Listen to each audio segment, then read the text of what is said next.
sites, these sort of orangey color in the middle, and we move them out into the yellow spaces along. In a way, this should be a three-dimensional thing, but as with many things, we've collapsed it to a triangle. But just think of that as three-dimensional rather than two-dimensional.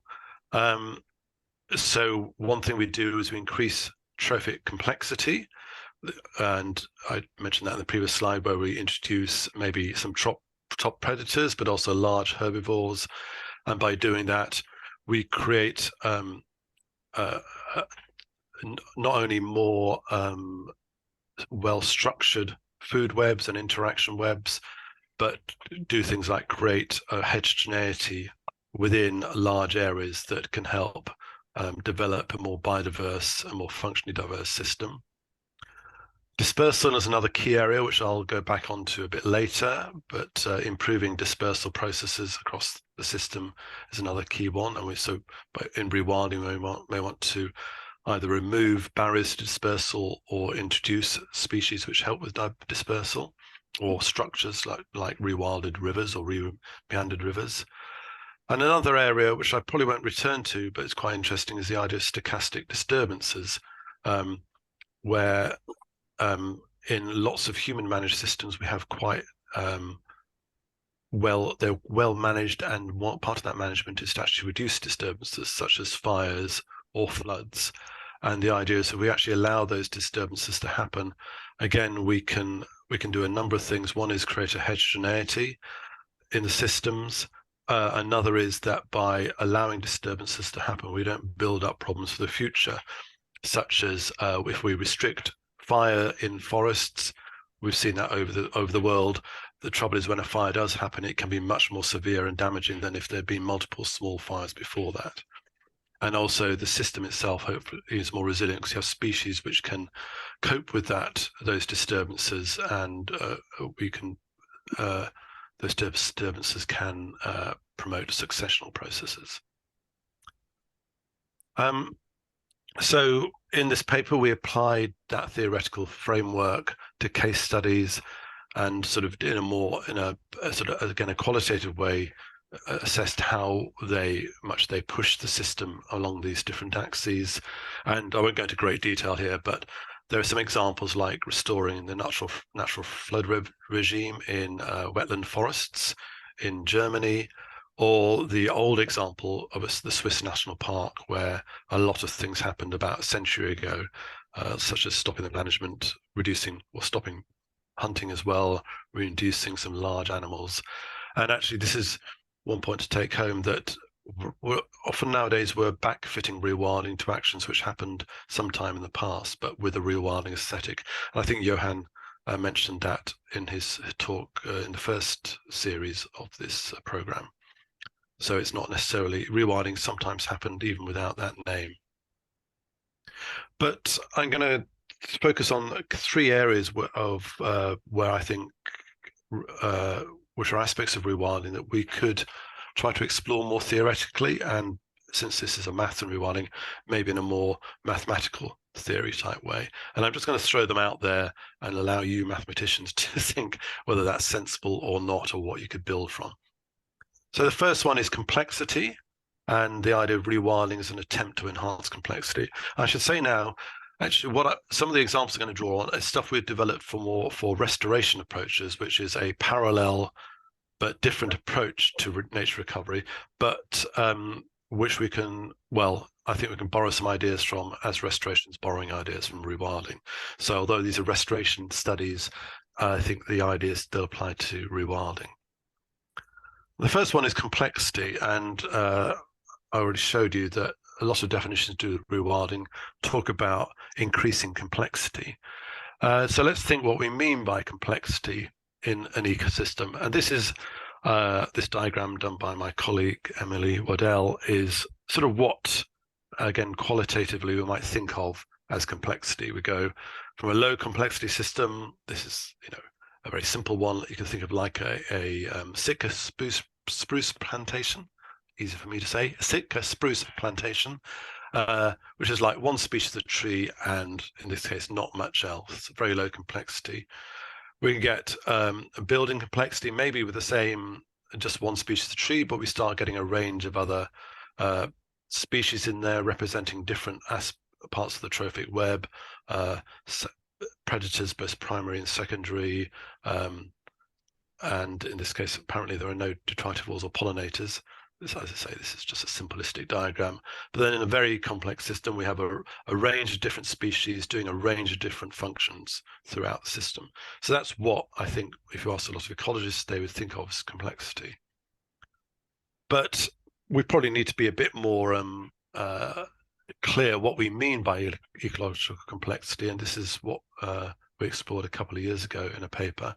So if we look to see what people mean by ecological complexity, we have many authors making related but quite different statements about complexity, and sort of summarized it here so people relate it to things like temporal dynamics, spatial organization, or the structure of an ecosystem, and then maybe measure them through things like Shannon entropy, dispersion, fractal dimensions, network structures, all of which sort of talk to each other, and some are subsets, but are all slightly different as well. And one quite popular idea is it's the amount of ecological information in a system, or the amount of, in a sense, how many words or how many equations or how many parameters you need to describe a system. I think that's quite nice, but I'm not sure how practical that is, to be honest. So we sort of left that one behind. But if we go back to some early work by people like Stuart Pym on ecological complexity, they came up with a sort of a simpler range of characteristics. So we sort of thought along those lines. We thought there were two aspects of complexity which we could think of. One is a sort of a number aspect, a count of characteristics of a system. So it could be number of species, things like evenness of those distributions of numbers, or even if we think about other types of component, the number of habitat types. And the second aspect was connections, the number of connections in a system, such as species interactions or energy pathways. And so we came up with this simple, if you like, definition of complexity as being a combination of the number of components in a system and the number of connections amongst them. So those components could include species, height classes, so that's to do with architectural complexity, functional groups, and if you think about larger scales, habitats, and connections, as I just said, things like species interactions, energy flows amongst species, and at larger scales, things like connectivity. And this diagram sort of shows that happening from a very simple system with low number and low connectivity to increasing numbers and increasing the connections amongst those numbers and the types of connection as well. So things like you could have direct connections such as predation, but others such as mutualisms, etc. So the type of connection is important as well. And we worked out we could apply that not only to the sort of ecosystem or site level, we could also apply that to the landscape level. So this is what this set of pictures show. Again, a simple, I'm not sure what those dots are doing outside there, but never mind.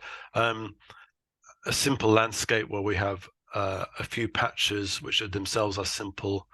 We start increasing numbers within the patches, but also the differences between them. We start building up connections, and connections of different types between the patches. So again, that idea of complexity can apply at different scales as well. And the reason we developed these ideas is because there is a lot of information out there that relates these aspects of complexity to emergent properties such as ecosystem functioning and resilience. So this shows some aspects of those that there's studies relating these sort of counts and connections aspects of complexity to aspects of functioning, but also to resilience of those functions as well. So we have certainly good both empirical data and also quite a lot of theoretical explanation of how these different aspects of complexity affect these emergent properties. And I've put that thing about connectivity there is important, because I rather simplify the arguments here, because there are aspects of complexity which maybe affect functioning or resilience at intermediate levels. So it's not a simple linear increase with complexity. You may actually get, especially things like connectivity, we may get peak functioning or peak resilience and more intermediate aspects. So that's one area which I think needs some exploration. That maybe simply increasing complexity isn't enough. We need a more nuanced way of thinking about it. And thinking empirically, and this is what we're doing in the REST-RECO project, you can we can think of various ways of measuring complexity in the field, things like species and trait richness, architectural complexity, these interaction webs. And there are some emerging approaches to actually think of more general approaches to getting complexity in the round, such as soundscapes, where you put recorders out in the field and actually look at the complexity of the sound recordings we're getting.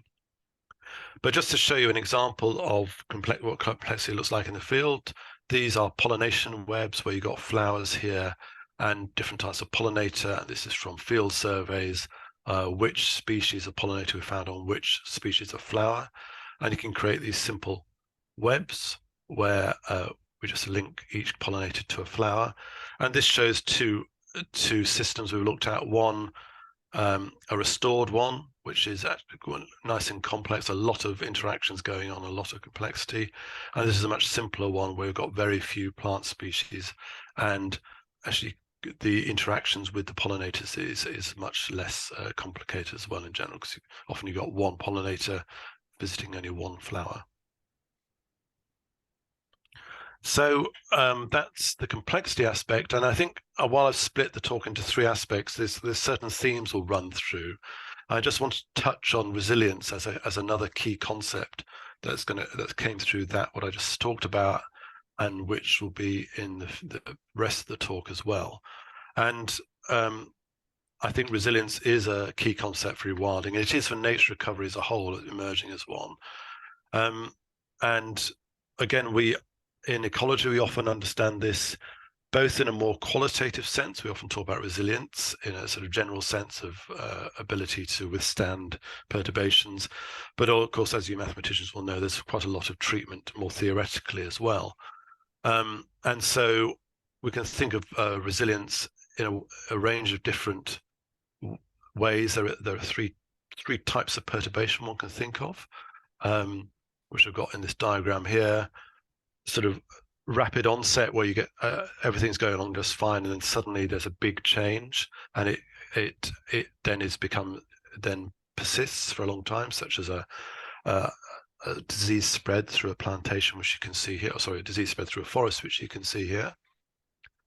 There's chronic perturbations which just build up slowly through time, such as eutrophication and the buildup of blue-green algae you can see here. And then the more classic perturbation, where you have a transitory thing, which is this peak, like a fire or a flood goes through a system and then you return back. All these ways of a system being perturbed have been thought about in resilience studies, both empirically and theoretically.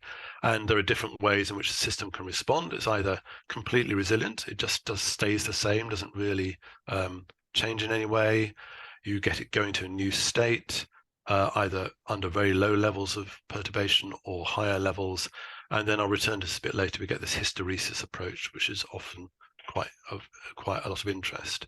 But one thing I'd like to take from this slide is, and this is very relevant to rewilding, is that what we discussed and showed evidence for in this paper a few years ago was that we have to think about we have to consider what aspect of the system we're thinking of in terms of resilience. So a point we made in this paper was that a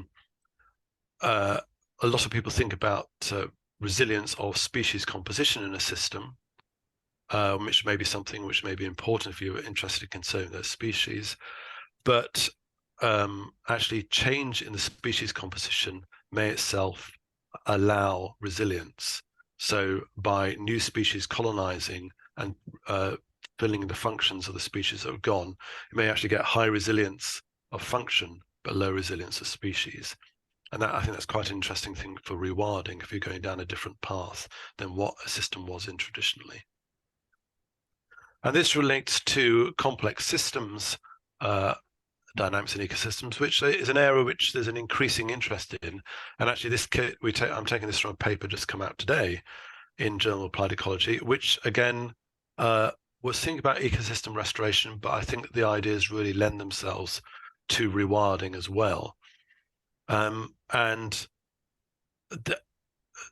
obviously, complex systems have a number of different attributes which are I think very interesting to explore theoretically, and which I think is an area where theory can really bring a lot more into ecology. But a classic aspect of that is the idea of regime shifts in response to these environmental pressures, which I was talking about just now. And what this diagram shows that you can have different responses to these environmental pressures, which sort of repeats a bit what I showed in the previous slide, but in more complex systems type thinking.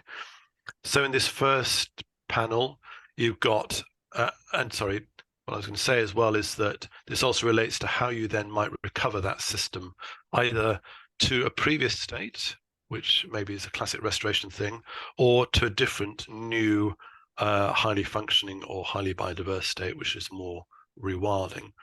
So one is the first aspect is a linear response to environmental pressures, where the system just degrades gradually in a linear way. And the general theoretical idea is you can then push it back up to what it was relatively simply. So that would lend itself to a classical restoration approach. But as you move to these other more complex responses, maybe rewilding comes into the picture. So EWS stands for early warning signals. So in this second panel, you've got a system where you've got non-linear response, but it's a fairly smooth and non-abrupt response to that environmental pressure. And again, you may be able to push it back up relatively easily, not as easy as back here, but relatively easy to its previous state. And then in these final two panels, you're starting to get threshold responses where you get C stands for collapse, you get collapse in the system to a red degraded state, and getting it back to its previous state is much harder. And there are two aspects here. One is where you can maybe push it back along the same trajectory to get it to previous state. But much more interesting, which there's good evidence for, is hysteresis, where basically the idea is you've got this environmental pressure on a system, it's staying unchanging for a while, and then suddenly you get that collapse and it goes down to a new state. But the trouble is, to get it back takes a lot more effort than it did to collapse it. So you need to push it right back, much further back along that environmental pressure than it collapsed under. And this may lend itself to rewilding, where actually just taking it back to a previous state is really, really difficult. And you can think of this this relates to real systems. So this is an example from real tropical forest systems where which are subject to occasional fires. And basically, so that's the tropical forest system, is unburnt, it's all doing nicely, very well, thank you very much. If there's a very occasional burn, it can recover very well. So that's sort of, it collapses, but it can recover quite rapidly to its previous state. But there's more frequent fires, it goes to a new stable state of savanna system, and it's really, really hard to get it back. And actually, maybe a rewilding compared to a restoration approach would be maybe you then start trying to think about, well, how do I make that savanna well functioning and biodiverse by letting large herbivores in there, etc. And this just shows what you might do. So as I said, the low pressure system, it can go back by itself, but the highly perturbed system, you got to do quite a lot to let it help it recover. And again, that point from a rewilding point of view, that may be really expensive, really hard to do, and maybe rewilding is going to be the better approach. And so we came up with this structure for how one could use complex systems thinking we said for restoration, where you actually think about has regime shift occurred? Is it likely to occur? Thinking about two aspects of resilience, I haven't really touched on one. One is helpful resilience, where you keep that change in check. Unhelpful resilience, when it's kept in that new degraded state, and how those two play out together could be quite critical. And then we try to understand the ecological feedbacks and what we need to engage with in order to push the system back to its previous state, or from a rewilding point of view, do we want to take that degraded system to a different regime or state? So the third aspect of rewilding that I want to talk about relates to dispersal. And again, these aspects all interact with each other. So I'm sort of taking them out, but dispersal takes us up to larger scales, thinking about landscapes really. And this goes back to that paper we published a few years ago, where this diagram sort of shows what how dispersal helps in rewilded systems. So in this case, we've got a degraded system where we've got low functional diversity and poor trophic complexity within these sites. And you can see they're rather simple systems, and they're quite isolated from each other, for example, by roads or by other human infrastructure. And if you get perturbations or anything else happening to the system, it's very poor at responding or recovering from it. So it's got low resilience. And that's partly because these individual locations are quite low complexity, but also because we've got very poor dispersal between our systems. In a rewilded system, say for example, where we've built road bridges to connect up these sites, then they're much better able to recover from disturbances. And this diagram has a lot of complexity in it, but just let's assume it's the same type of disturbance, both because they're complex in themselves, but because we've got really good dispersal pathways so things can recolonize. And so that's a sort of, again, a qualitative way of thinking about it. But we see that in reality as well, and this relates to the natural regeneration aspect of rewilding, which is very, very popular in this country and elsewhere. This shows two systems which we've studied, not ever since they were in place, but in latter years. So this is work led by my colleague Rich Broughton, where one is Monk's Wood in Cambridgeshire, where there's a lovely ancient woodland, and there are some arable sites right next to it, which were abandoned quite some decades ago. And Rich has, in recent years, been monitoring those. And you can see, in this case, because it's right next to this ancient woodland, trees have been able to get in there, and it's developed into a nice close canopy woodland in relatively short time. You get interesting things such as the wind dispersed species came in first, but the animal dispersed ones later. So you get a slightly different structure, but certainly something which most ecologists walking through would say that's a nice woodland. And you got this other system quite a long way from Cambridgeshire, but also quite a long way from any woodland, many kilometres. And this has been abandoned for quite a long time. And what you're seeing here is that there's very poor tree colonisation. What you're getting instead is you've got scrub, grassy areas, actually wetland areas as well. And an interesting point from a point of view of what rewilding, this is not necessarily a bad thing. In fact, it's quite a nice system. It's really liked by local people, and it's got quite a diversity of birds, etc. in it. But basically just shows you two systems where the same things happened. Because of where they are in relation to dispersal sources, you're getting very different trajectories coming out. And that's one of the joys of rewilding, but also one of the issues with trying to understand rewilding trajectories. And I think this is an area where we could think about theory a bit more, and certainly network theory lends itself to that. And people have applied network theory to ecological systems. This is work done in Canada, I think led by Andy Gonzalez, where they sort of thought about how you might connect up areas in the, God, I can't remember what that region's called. Somewhere in Canada anyway, Fitchoff probably know. And basically you've got this highly human impacted valley through here, and the idea is how you build a networks through there for different species based on the dispersal characteristics. And the reason I put this up is that's an approach. I think one issue with there, and it's not really a criticism, just a thought, is that this uses quite simple understanding of dispersal, such as median dispersal distances, etc. And I think one way which I quite like to see theory developing is trying to incorporate more complex understanding of dispersal into such systems, especially the idea that, well, we have quite good understanding of generalized dispersal abilities based on species characteristics, such as work I did a few years ago where we brought together a lot of information on plant dispersal and showed, depending on the type of plant you are and the type of dispersal agent you have, you get certain types of dispersal kernels. So this is tree plus rodent, this is herb.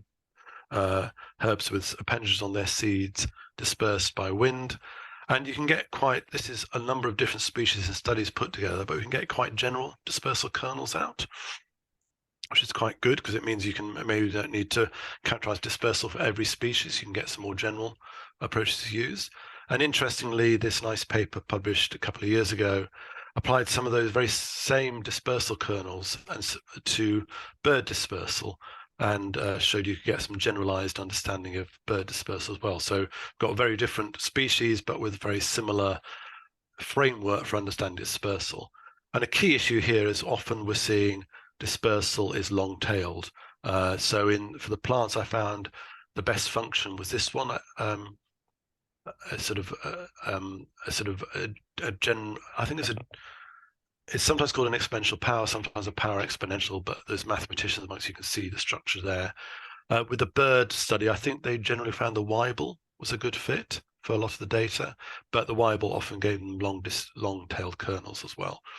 So I think an issue there is how if we're thinking about those large scales, networks, etc., can we get more realistic dispersal in there? Often I find in theory we're reducing down to things like median distances or exponential or Gaussian, which I totally understand is amenable to theory, but loses a lot of nuance. And then thinking about that, we can think about how to create well-functioning networks, which actually puts rewilding within the broader nature recovery thinking, such as within England, there's the idea of creating resilient ecological networks as part of our nature recovery policy. And this paper here, we explored how to do that and some of the shortcomings in our modeling abilities in actually trying to plan out those networks. But this very much lends itself to rewilding as well. So features that facilitate dispersal, what we call softening the matrix, making the matrix between sites more permeable, etc. So there's quite a lot could be done with those ideas. So I've touched on aspects of rewilding that I think could be explored by theorists, and this sort of slide summarizes some of those. There may be others you've picked up, or maybe some which I touched on glancingly that you'd like to explore a bit further in discussions and questions. But maybe just to sort of food for thought here is some 3 take-homes from those 3 areas. So complexity, I think complexity and complex systems are related, but they're not quite the same. Complexity is like a simple, nearby an attribute of a system, which comes up again and again with how people talk about rewilding.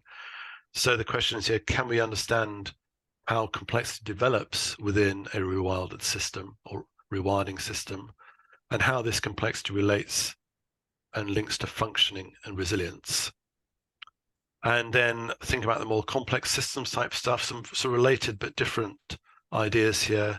So resilience and these critical thresholds I was talking about, and there's quite a lot of nice theory around that, but can we operationalize that theory around complex systems to link more explicitly to real systems, real ecosystems, and how basically can that theory help inform how we set about rewilding and rewilding in different systems as well? And dispersal, there's many different aspects of that, and that takes it, as I said, to think about rewilding at larger scales and how we maybe either rewild across large areas or how we link up rewilded systems. And maybe one simple idea or thought there, but there are many others I'm sure we could focus on, is can we start getting what an empiricist like me would call realistic dispersal to help create those resilient networks? And that's me done. Thank you.